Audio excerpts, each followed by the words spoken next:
Assalamualaikum warahmatullahi wabarakatuh. Bertemu lagi bersama saya Riza Sasmita Darwis pada mata kuliah Embedded System. Pada mata kuliah Embedded System kita akan membahas sebuah microcontroller manufaktur dari microchip, yaitu PIC 16F877A. Nah, untuk memprogram PIC 16F877A digunakan sebuah software microC PIC dengan bahasa dasar pemrograman C. Kemudian simulasi yang akan kita gunakan software ISIS Proteus. Nah, jadi ini adalah tampilan dari microchip PIC 16F877A-nya. Jadi dia menggunakan 40 pin ya. Kemudian terdiri dari 5 port, ada port A, port B, port C, dan port D, serta port E. Nah, kemudian ini adalah software microC PIC yang akan kita gunakan. Ini nanti akan saya beri source-nya, nanti silakan Anda download ya. Kemudian ini adalah ISIS Proteus-nya yang akan kita gunakan ya. Sama nanti Anda juga akan bisa download softwarenya. Nah, jadi silakan Anda instalasi ya semua software yang digunakan di dalam PC atau laptop Anda masing-masing, sehingga pada saat proses perkuliahan Anda bisa langsung mencobakan pemrograman PIC-nya, kemudian Anda bisa lakukan simulasi di software Proteus. Kemudian pada mata kuliah ini kita akan membahas beberapa topik ya. Yang pertama adalah operator dalam program, yang kedua adalah subroutine atau fungsi, yang ketiga adalah I/O digital, yang keempat adalah server segment, yang kelima adalah LCD karakter, yang keenam keypad, yang ketujuh timer, yang kedelapan counter, kemudian yang ke-9 interupsi timer dan interupsi eksternal, dan yang ke-10 input analog. Kemudian kita juga akan mempelajari PWM, full switch modulation. Kemudian ada komunikasi UART, universal asynchronous receive transmit, dan komunikasi I2C, serta yang terakhir nanti kita akan coba memakitkan sebuah nada dengan menggunakan microcontroller. Nah, pada sebuah microcontroller itu pasti ada arsitekturnya. Nah, ada dua arsitektur yang terdapat pada sebuah microcontroller. Yang pertama adalah arsitektur von Neumann, dan yang kedua adalah arsitektur Harvard. Nah, kedua arsitektur ini memiliki gambar blok yang berbeda ya. Untuk von Neumann, memori program dan memori data itu terhubung ke CPU menggunakan alamat dan database yang sama. Nah, sedangkan arsitektur Harvard, memori program dan memori data terhubung dengan CPU menggunakan alamat dan bus data yang berbeda. Nah, apa kelebihan dan kekurangan dari masing-masing arsitektur? Untuk von Neumann, dia memiliki kekurangan, yaitu akses memori data dan memori program harus bergantian karena menggunakan alamat dan bus data yang sama. Nah, sedangkan pada arsitektur Harvard, untuk mengakses memori data dan memori program itu bisa secara bersamaan karena menggunakan alamat dan bus data yang berbeda. Itu perbedaan yang pertama. Yang kedua, dari sisi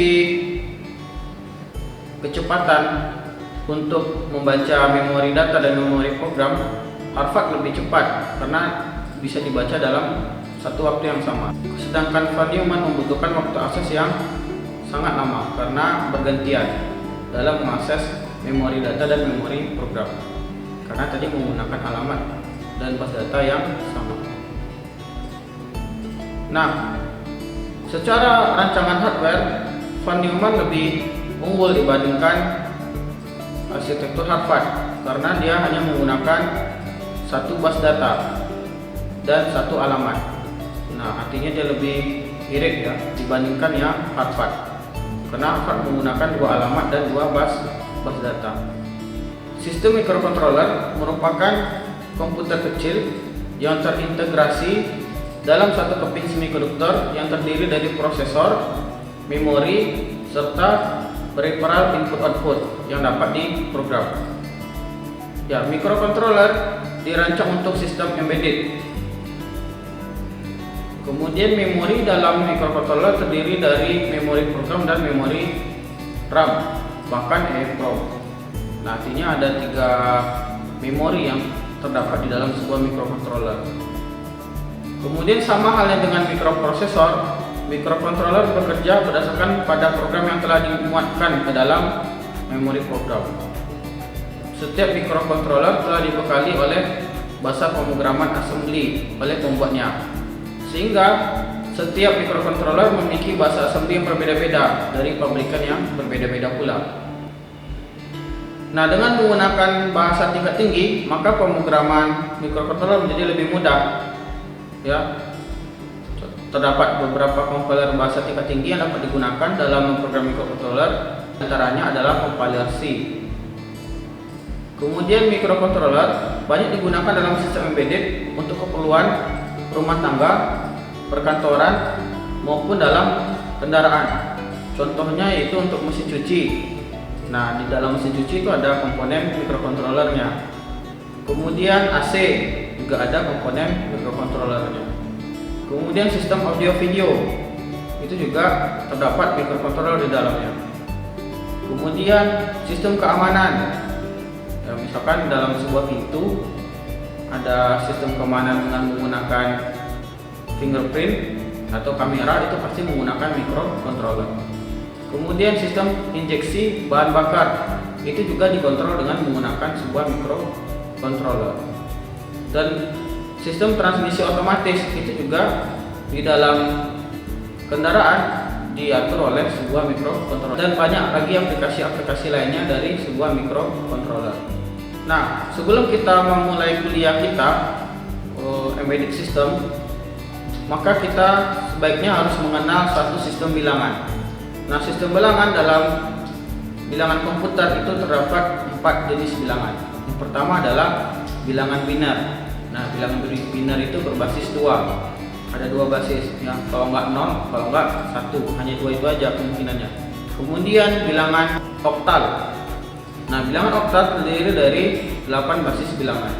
Yang pertama adalah 0, 1, 2, 3, 4, 5, 6, dan 7. Jadi ada 8 basis bilangan. Yang ketiga adalah bilangan desimal. Artinya ada 10 basis bilangan dari 0 sampai 9. Ya. Dan yang keempat adalah heksadesimal. Terdiri dari 16 basis bilangan. Dari 0 sampai 9, kemudian dilanjutkan dengan A, B, C, D, E, F. Total keseluruhannya adalah 16 basis bilangan. Bilangan desimal menggunakan 10 macam bilangan dari 0 sampai 9. Nah, sistem bilangannya ada integer desimal, kemudian ada pecahan desimal. Kalau integer desimal contohnya adalah 8562.